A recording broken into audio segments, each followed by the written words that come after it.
Hello, ഇപ്പോൾ ചെമ്പനീർ പൂവിന്റെ എല്ലാ പ്രിയപ്പെട്ട പ്രേക്ഷകർക്കും മെട്രോ സ്റ്റാറിലേക്ക് സ്വാഗതം. അപ്പോൾ സച്ചിയും രേവതിയും അവരുടെ ഒരു പ്രണയ നിമിഷത്തിലൂടെയാണ് ഇപ്പോൾ കടന്നു പോയിക്കൊണ്ടിരിക്കുന്നത്. രണ്ടുപേർക്കും പരസ്പരം അങ്ങോട്ടും ഇങ്ങോട്ടും ഇഷ്ടമാണ്. പക്ഷേ രണ്ടുപേരും അങ്ങോട്ടും ഇങ്ങോട്ടും പരസ്പരം തുറന്നു പറയാനായിട്ടും നിന്നിട്ടില്ല. എന്നാൽ സച്ചിക്ക് രേവതി ഇഷ്ടമാണ്, പക്ഷെ അത് പ്രണയമാണോ എന്നൊന്നും സച്ചിക്ക് അറിയത്തില്ല.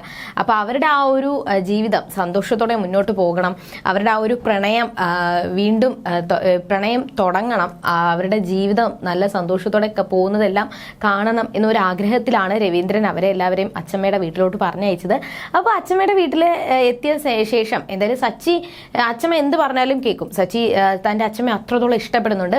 അപ്പോൾ അച്ഛമ്മയെ കൊണ്ട് മാത്രമേ സച്ചിയെ നന്നാക്കാൻ പറ്റത്തുള്ളൂ എന്ന് രവീന്ദ്രന് നല്ലപോലെ ബോധ്യമായി. അതുമാത്രമല്ല, ഇനി സച്ചിക്ക് രേവതി ഇഷ്ടമാണ്, രേവതിക്ക് സച്ചിയെ ഇഷ്ടമാണ്. അപ്പോൾ അവരുടെ ആ ഒരു ജീവിതം തുടങ്ങാൻ വേണ്ടിയിട്ട്, അവരെ പരസ്പരം ഇഷ്ടപ്പെടാൻ വേണ്ടിയിട്ട് പല വിദ്യകളും നമ്മുടെ മുത്തശ്ശി, അതായത് നമ്മുടെ അച്ഛമ്മ താഴെ ചെയ്ത് കൂട്ടുന്നുണ്ട്. അപ്പൊ ഇനി എന്തൊക്കെയായിരിക്കും സംഭവിക്കാൻ പോകുന്നത്, ഇനി സച്ചിയുടെയും രേവതിയുടെയും ജീവിതത്തിൽ എന്തൊക്കെ മാറ്റങ്ങളായിരിക്കും ഉണ്ടാവാൻ പോകുന്നത് എന്ന് നമുക്ക് നോക്കാം. അതിനു മുൻപ് ആദ്യമായിട്ടാണ് ഈ ചാനൽ കാണുന്നതെങ്കിൽ തീർച്ചയായിട്ടും സബ്സ്ക്രൈബ് ചെയ്യുക. അപ്പോൾ ഞങ്ങളുടെ പുതിയ സീരിയൽ റിവ്യൂ വീഡിയോസ് എല്ലാം നിങ്ങൾക്ക് ലഭിക്കുന്നതായിരിക്കും. അപ്പോൾ നമ്മുടെ സച്ചിയുടെയും രേവതിയുടെയും ജീവിതത്തിൽ പല പ്രതീക്ഷിക്കാത്ത സംഭവങ്ങൾ നടന്നുകൊണ്ടിരിക്കുകയാണ്. ഈ സമയത്താണ് വർഷയെ നട റോഡിൽ വെച്ച് അപമാനിച്ചത് ശ്രീകാന്ത് ആണ് എന്നുള്ള സത്യം അറിയത്തില്ല, ശ്രീകാന്തിന്റെ പേരൊന്നും അറിയത്തില്ല.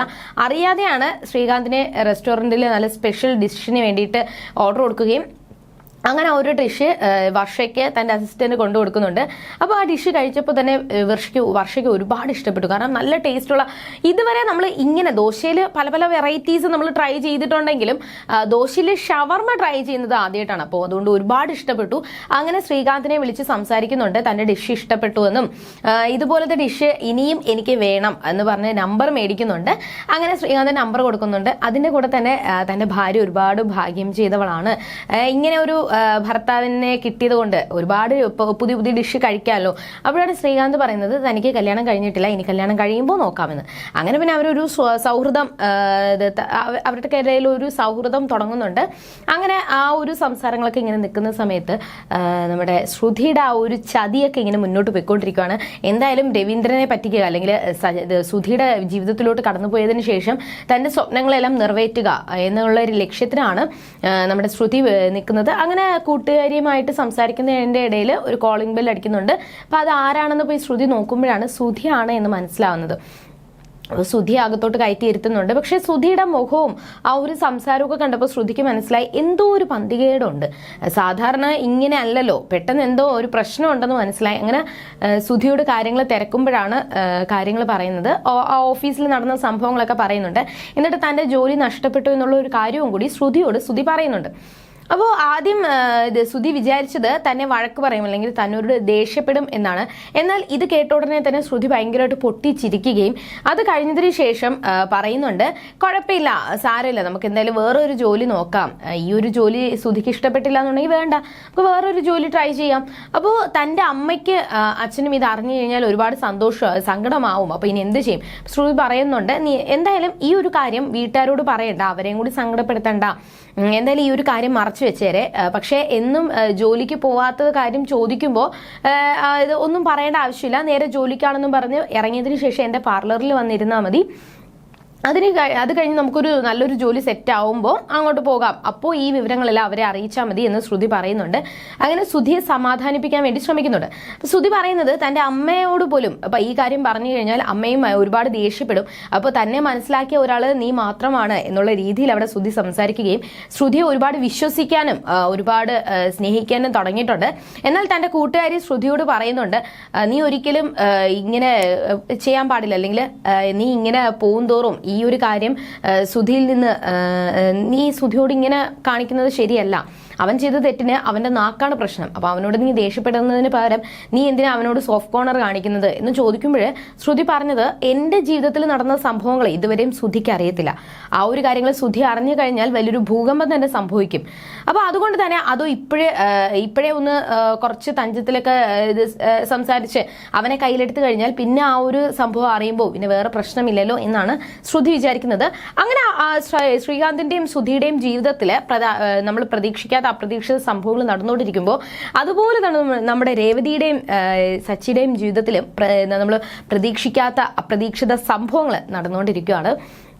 അമ്പലത്തിൽ അച്ഛമ്മയുടെ കൂടെ പാറു അമ്മയും കലാവതി അമ്മയും സച്ചി രേവതിയൊക്കെ അവിടുത്തെ അമ്പലത്തിൽ പോയി തൊഴാൻ വേണ്ടി പോകുന്ന സമയത്താണ് അവിടെ വലിയൊരു മണി ഒരുപാട് ഉയരത്തിൽ കെട്ടി വെച്ചിരിക്കുന്നത് കണ്ടത്.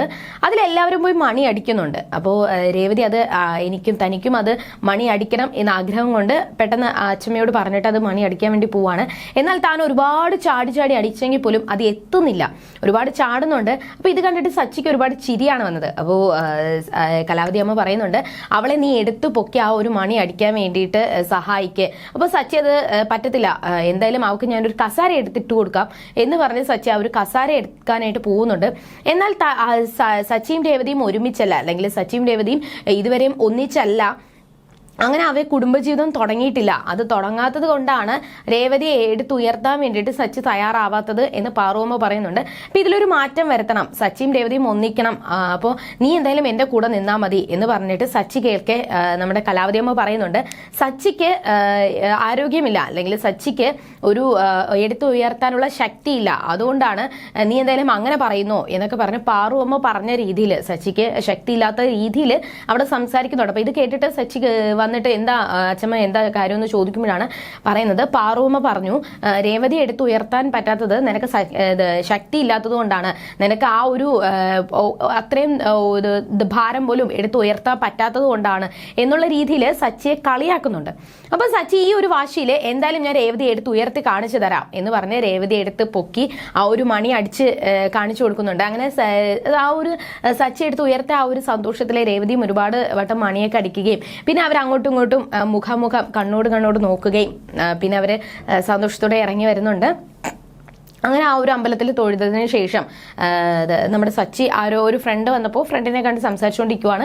ഈ സമയത്ത് കലാവതിയമ്മയും പാറുവമ്മയും രേവതിയൊക്കെ കൂടി അമ്പലമൊക്കെ ചുറ്റി വരുന്ന സമയത്താണ് അവിടെ ഒരുപാട് വിളക്ക് അടുക്കി വെച്ചിരിക്കുന്നത് കാണുന്നത്. അപ്പോൾ രേവതി എന്താ മുത്തശ്ശി ഇത് ഇവിടെ എന്താ ഇങ്ങനെ വിളക്ക് അടുക്കി വെച്ചിരിക്കുന്നതെന്ന് ചോദിക്കുമ്പോൾ അത് ഈ വിളക്ക് കത്തിച്ച് തിരുനടയിൽ കൊണ്ട് വെച്ച് കഴിഞ്ഞാൽ നമ്മൾ മനസ്സിൽ വിചാരിക്കുന്ന ആഗ്രഹം നടക്കുമെന്നാണ് ഐതിഹ്യം. അപ്പോൾ ഞാനും അത് ചെയ്തോട്ടെ എന്ന് പറഞ്ഞ് രേവതി പോകുമ്പോൾ അച്ഛമ്മ പറയുന്നത് അതൊരിക്കലും ചെയ്യാൻ പാടില്ല, കന്യകമാരായിട്ടുള്ള പെൺകുട്ടികൾ മാത്രമേ അങ്ങനെ കത്തിച്ച് കൊണ്ട് വെക്കാവൂ എന്ന് അച്ഛമ്മ പറയുന്നുണ്ട്. അപ്പോൾ താനും ഒരു കന്യകയാണെന്ന് പറയാൻ വേണ്ടി വന്നിട്ട് പെട്ടെന്നാണ് രേവതി ഒരു താലി കാണുന്നത്. അപ്പോൾ പിന്നെ അച്ഛമ്മയോടത് പറയാൻ പറ്റത്തില്ലല്ലോ. അങ്ങനെ അച്ഛമ്മ ഞാനിപ്പോൾ ഞാൻ സച്ചിയെ വിളിച്ചിട്ട് വരാം എന്ന് പറഞ്ഞ് രേവതി അത് പറഞ്ഞു മുഴുവിപ്പിക്കാതെ ഓടി അങ്ങ് പോവാണ്. എന്നാൽ ഈ ഒരു കാര്യം കേട്ടപ്പോൾ പാറുവമ്മ പറയുന്നുണ്ട്, കണ്ടോ രേവതി പറയാൻ വന്നത് താനും കന്യകയല്ലേ എന്നാണ്. അപ്പോൾ കന്യകയാണെന്നതിനർത്ഥം അവർ തമ്മിൽ ഇപ്പോഴും യോജിച്ചിട്ടില്ല, അല്ലെങ്കിൽ അവർ തമ്മിൽ ഇപ്പോഴും ഒത്തൊരുമയോടെ അല്ല പോകുന്നത് എന്നല്ലേ രേവതി പറയുന്നതിന് അർത്ഥം എന്ന് അവിടെ പാറുവമ്മ പറയുന്നുണ്ട്. അപ്പോൾ ഇതിലെന്തായാലും വിഷമിച്ചിട്ട് കാര്യമില്ല, അവരെ തമ്മിൽ ഒന്നിപ്പിക്കാൻ വേണ്ടിയിട്ടാണ് നമ്മൾ ശ്രമിക്കേണ്ടത് എന്ന് പറയുന്നുണ്ട്. എന്നാൽ ഈ സമയത്ത് രേവതി സച്ചിയോട് സമാധാനത്തോടെ സ്നേഹത്തോടെ സംസാരിക്കാൻ വേണ്ടി പോകുമ്പോൾ സച്ചി അവിടെ ഒരു അമ്പലത്തിലെ കീർത്തനമൊക്കെ കേട്ട് സന്തോഷത്തോടെ നിൽക്കുന്ന സമയത്ത് സച്ചിയോട് സംസാരിക്കാൻ വേണ്ടി പോവാണ്. എന്നാൽ സച്ചി അവിടെ കണ്ടിട്ട് രേവതിയോട് ഒരുപാട് ദേഷ്യപ്പെടുകയാണ് ചെയ്തത്, നീ എന്തിനാ പിറകെ വരുന്നത് എന്നൊക്കെ പറഞ്ഞ് ദേഷ്യപ്പെടുകയും എന്നിട്ട് ഇതിന്റെ പേരിൽ രേവതിയും വീണ്ടും ദേഷ്യപ്പെട്ട് അങ്ങനെ വലിയൊരു യുദ്ധം തന്നെ അവർക്കിടയിൽ സംഭവിക്കുന്നുണ്ട്. അപ്പൊ ഇതെല്ലാം കണ്ടിട്ട് കലാവതിയമ്മ വന്ന് സച്ചിയെ രേവതിയെ സമാധാനിപ്പിക്കാൻ വേണ്ടി ശ്രമിക്കുന്നുണ്ടെങ്കിലും നടക്കുന്നില്ല. അവസാനം അവർ അങ്ങോട്ടും ഇങ്ങോട്ടും ദേഷ്യത്തോടെ പിരിഞ്ഞ് നടന്നു പോവുകയാണ്. എന്നാൽ ഇവരെ തമ്മിൽ ഒന്നിപ്പിക്കാൻ വേണ്ടിയിട്ട് നമ്മൾ എന്തെങ്കിലും ചെയ്തേ മതിയാവൂ എന്ന് പാറുവമ്മയും പറയുന്നുണ്ട്. അപ്പൊ ഇനി എന്തൊക്കെയായിരിക്കും സംഭവിക്കാൻ പോകുന്നത്, ഇനി സച്ചിയും രേവതിയും ഒന്നിപ്പിക്കാൻ വേണ്ടിയിട്ട് ഇനി എന്തൊക്കെ തന്ത്രങ്ങളായിരിക്കും നമ്മുടെ കലാവതിയമ്മ ചെയ്തു കൂട്ടാൻ പോകുന്നത് ഒക്കെ നമുക്ക് വരുന്ന ആളുകളിൽ കണ്ടറിയാം. അതുവരേക്കും ടാറ്റാ ബൈ.